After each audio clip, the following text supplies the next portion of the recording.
Hello everyone, and welcome to our channel. Today, we are delving into the chilling story of Charlene and Gerald Gallego, a couple infamously known as the Love Slave Killers. Their gruesome crimes shocked the nation, and their twisted relationship will leave you speechless. First, starting with the story of Gerald Gallego. Gerald was born on July 17, 1946, born in Sacramento, California. Gerald never knew his father, who was executed for murder when Gerald was just a child. Gerald has known a childhood full of abuse. His mother and her numerous boyfriends had beaten him during his formative years, and when his mother became a prostitute, he was abused by some of her clients.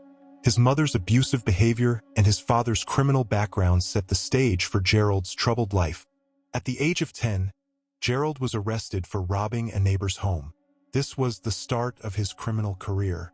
Before committing murder, he had been arrested 23 times and served time behind bars for robbery. Gallego held jobs as a bartender and truck driver. He had a tumultuous personal life, marrying the same woman twice among his total of 7 marriages. His relationships often ended when his partner's finances dwindled. Charlene Gallego, born as Charlene Adele Williams, was born on October 10, 1956 near Sacramento, California. Unlike Gerald, Charlene came from a stable family.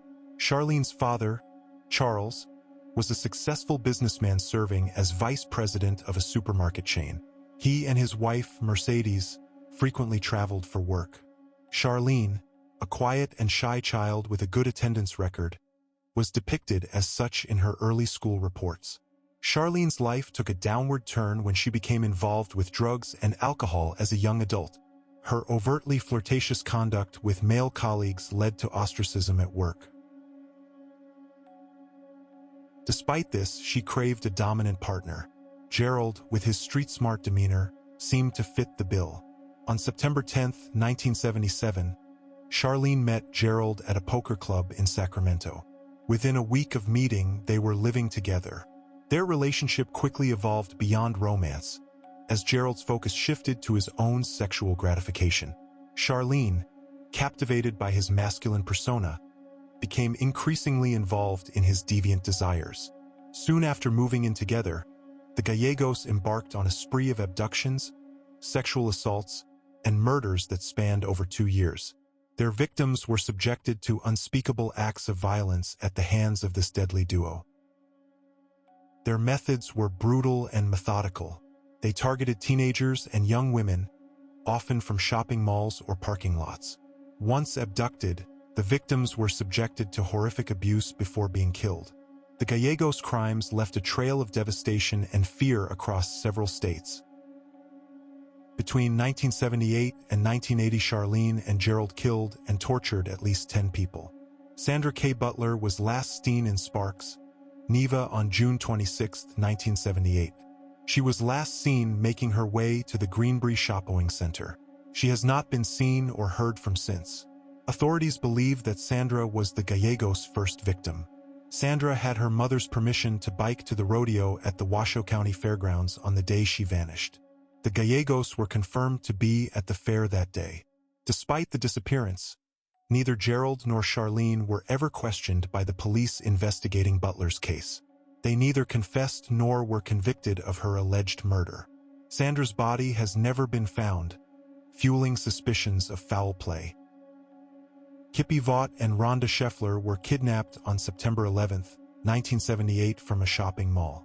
Charlene deceived the girls into entering the back of their van. Once inside, Gerald threatened them with a gun and forced them into captivity. The pair endured a nightmarish ordeal of repeated assaults at Gerald's hands in Baxter, California. Their bodies were found 2 days later in Sacramento.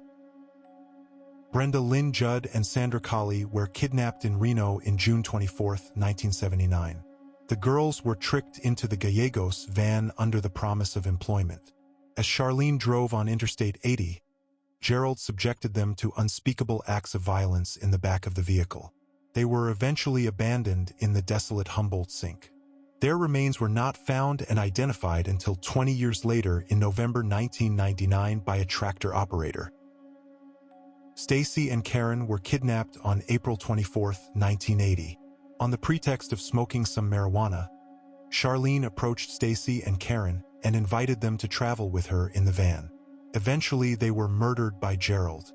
On July 27, 1980, picnickers discovered the remains of Stacy and Karen in two shallow graves in an area 20 miles outside of Lovelock, Nevada. Linda Aguilar hitched a ride with Charlene and Gerald on June 7, 1980. Her body was found 2 weeks later in Gold Beach, Oregon. She was 4 months pregnant. Virginia Machel was kidnapped on July 17, 1980 from the parking lot of a bar where she worked.